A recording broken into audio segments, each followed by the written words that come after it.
Hello ladies and gentlemen, my name is Impact7 and in this video I'm going to be doing part 3 of my Premier League review. In this video we're going to be going from 10th to 6th. That includes Fulham, Brentford, Tottenham, Aston Villa and Brighton. So let's jump right into it. 10th place is Fulham. Now they had 15 wins, 7 draws, 16 losses, sorry. That'd be impossible. 52 points, 55 goals scored, 53 against, so the goal difference was 2. And then their last 5 matches was a loss, draw, 2 wins, and then a loss. Now Fulham finishing in 10th place, I thought was a pretty good season for them. I think at one point they were higher than that. They were probably like 7th or 6th, I think. I think they've done a pretty good job to be where they are. Mitrovic, I think their main striker was called. I think he's left now, but I think he caused trouble to a lot of teams. So that was obviously a plus for them. In addition to that, Willian, very surprised with how he performed when he was at Fulham. I think he was one of their best players. He played quite well for them. Not too sure if he's going to come back for this upcoming season, but we'll see. But ultimately, I think that Fulham in 10th place, I think they did a pretty good job. They probably want to improve on the fact that they let in 53 goals and he had 52 points. So letting more goals than they accumulated points. That's not good. I'm pretty sure they want to build on this 10th place that they got. But ultimately, finishing in the top half of the table for Fulham, I think is decent. 9th place, Brentford. 15 wins, 14 draws, 9 losses, 59 points. Then we have 58 goals scored for them, 46 against, 12 goal difference. And then their last 5 games were 3 wins, 1 draw, and then another win. So that was 4 wins, 1 loss, sorry. Brentford are a tough team to beat on any day. I think they're a very physical team. Ivan Toney, I think, is a decent striker. Raya, I think, is their goalkeeper, who Arsenal are trying to get. I think a deal's been agreed as I'm recording this video. So I think in the next couple of days he'll be an Arsenal player. But I think overall they're a very solid team. They know what they're supposed to be doing. And when you go up against a team like that, it doesn't matter what team you are, you have to be prepared to go in for a fight against Brentford. They scored 58 goals, which isn't too bad. Obviously, there are teams that have scored more than that, but it's not too bad. The goal difference was 12, which is higher than quite a few teams, whether it be below them or above them. So, actually, their goal difference is better than every single team from 7th downwards, excluding them, obviously. So, Aston Villa, Tottenham, Chelsea, they had better goal difference than all of them. Pretty impressive. Now, one of the things I do want to highlight is they had 59 goals. Okay, 8th had 60, 7th had 61, and 6th had 62. So from 6th to 9th, they were separated by just 3 points. That's interesting. That's very, very interesting there. And so I think this is going to be a particular part of the table we need to focus on. We need to watch very carefully coming into this upcoming season, because I think all of those teams are going to be very competitive. And so I think this could swap and change pretty easily. Ultimately, I think Brentford, I think that's where they can expect to be. 9th place, I don't think they're going to go forward with the teams that are above them. So 9th place, Brentford. In 8th place, very happy to say, I'm not going to lie, I'm very happy to say, is Tottenham. 18 wins, sorry. 6 draws, 14 losses, so they almost had as many losses as they did wins. 60 points, 70 goals scored, that is impressive. 63 against, that's terrible. 7 goal difference. Their last 5 matches was 2 wins and 3 losses. Now, Tottenham really owe their position to one person and one person only, Harry Kane. If Harry Kane wasn't at Tottenham, not only would they be in the bottom half of the table, they could have possibly been relegated. He had 30 goals and 3 assists. The fact that he got 30 goals in a team as bad as Tottenham shows how impressive he is. He's without doubt one of the best strikers to ever play in the Premier League. And they possibly could lose him either this season, this transfer window I should say, or next transfer window as it relates to the summer transfer window, because his contract runs out next year. Tottenham are in a tough situation because I would have thought the best thing they could do is sell him early if they got confirmation from him that he doesn't want to sign a new contract. Sell him early and then get a replacement in. Now, it may not be the case where you can get someone obviously of anywhere near the caliber of Harry Kane, but someone who can put the ball in the back of the net is very important. And so the fact that they haven't done that, I'm not so sure what they're playing at there. Daniel Levy is known for being a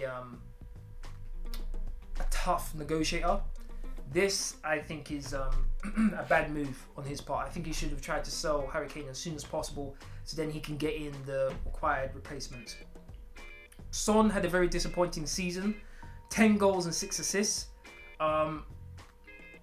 He performed much better in previous seasons than what he did last season. I definitely expect him to perform better than what he did last season. If they're able to keep Harry Kane, him and Harry Kane is a very good duo. So you have to wait and see how things go. Antonio Conte, I thought when he went to Tottenham, I thought Manchester United missed an opportunity to get a good manager. But didn't perform very well at Tottenham, Antonio Conte. And then obviously that press conference he had where he said some very fiery things in the press conference. Not a lot of the things he said could have been argued by Tottenham, because a lot of things he said seemed to be true. Even when he left, you could go back to what he said, and then literally the Tottenham players proved him right with what happened after he left. So I do think it was a reality check for the club. Richarlison. Wow. 27 games played, 1 goal, 3 assists. How much did they pay for him? I didn't even look that up. I need to check. How much did they pay for Richarlison? Hold on. Let me just quickly have a look here.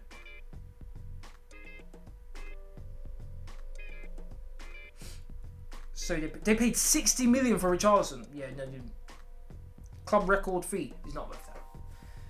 He certainly didn't live up to that price tag. 60 million for Richarlison, and only 1 goal and 3 assists. Very bad. Very, very bad. 3 players I rate at Tottenham: Kane, Son, and Bentancur. Those are the 3. Aside from that, no. One of the main issues that Tottenham have is their defense. It's non-existent. Eric Dyer and Ben Davies played 33 games and 31 games respectively. They're their main 2 centre-backs. They're not very good. Bad even. What's the other guy's name? Is it Sanchez? I think his name is Davinson Sanchez. Terrible. Absolutely terrible. Their defense is so bad. That's something they definitely need to improve on. I think Tottenham are looking for some new centre-backs. Can't blame them. But we shall see how things go for Tottenham. 7th place, Aston Villa, with Unai Emery as their manager. And theirs was their record: 18 wins, 8 draws. No, 18 wins, 7 draws. I was reading Brighton's there for a second. So 18 wins, 7 draws, 13 losses, 61 points, 51 goals scored, 46 against, a 5-goal difference. And then their last 5 results were 2 wins, 2 losses, 1 draw. Unai Emery, first of all, their manager, did a very good job for Aston Villa. 7th place in Europe. Well done to them for that. 16 goals. Wow, 16 more points this last season than the season prior to that. That's very impressive. Did the double over teams like Brighton. Very, very impressive there, considering how well Brighton played. Spurs, Southampton and Everton. 2 teams that got... Southampton got relegated and Everton were in the battle for relegation for most of the season. So the more impressive one was the Brighton. Double over Brighton. Extremely impressive on that. 18 Premier League wins, which equals Aston Villa's best record. Once again, very impressive season for Aston Villa. Unai Emery did a magnificent job. He was able to get good performances out of a team that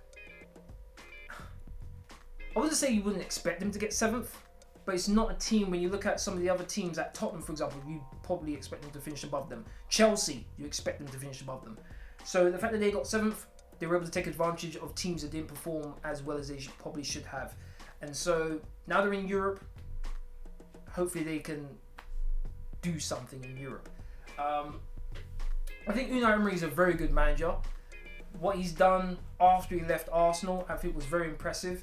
I think he won the Europa League at one point, I think, if I remember correctly. Yeah, I think at least he knocked out Arsenal after he left. And then I think he beat Man United in the final, if I'm remembering correctly. And so, for him to be able to do what he's doing, even though he was knocked down after he got replaced at Arsenal, shows what kind of a manager he is. He can rebound after a disappointing spell at another club. Finally, Brighton in 6th. Now Brighton had 18 wins, 8 draws, 12 losses, 62 points, 72 goals scored, 53 against, 19 goal difference, and then their last 5 results were 2 losses, 2 wins, 1 draw. Extremely impressed with Brighton. Extremely impressed. The amount of money they spent last season, and to see the results of that, unbelievable. Unbelievable. They sold Basuma, and yet it was like they were able to fit another cog in the wheel, and it worked perfectly. I was very surprised about that, because I rated Basuma. I did. I hoped that Arsenal could have got him. But the fact that Brighton could sell Basuma, and yet it looked like they didn't miss a beat. They just instantly went on and just carried on playing. Very impressive. Extremely, extremely impressive. 72 goals scored. That is, let me see, 1, 2, 3. That's the 4th highest goal scoring tally of any team. So they scored the 4th most goals in the Premier League. Brighton. Extremely impressive. Extremely. De Zerbi, their manager. If I remember correctly, he was being linked to other top teams as well, and I'm not surprised, considering how well he did. I'm not surprised. The style of football they play, very well done. Very well done. Their teamwork, great style of play, dangerous against any team. They're in Europe now as well. I'm not sure if this is the first time they're in Europe, but the fact they're in Europe now, very well done to Brighton. So that is from 10th to 6th. I will be uploading from 5th to 1st on Thursday, day before the season starts with Burnley, I think, against Manchester City. So please do look out for that. Thank you very much for watching. If you want to keep up to date with my latest information, please follow me on Twitter, Facebook and Discord. Links are for you as usual under the description box down below. So after that, please don't forget to hit that like button, share, comment and subscribe. Thank you very much for watching. See you again soon. Laters.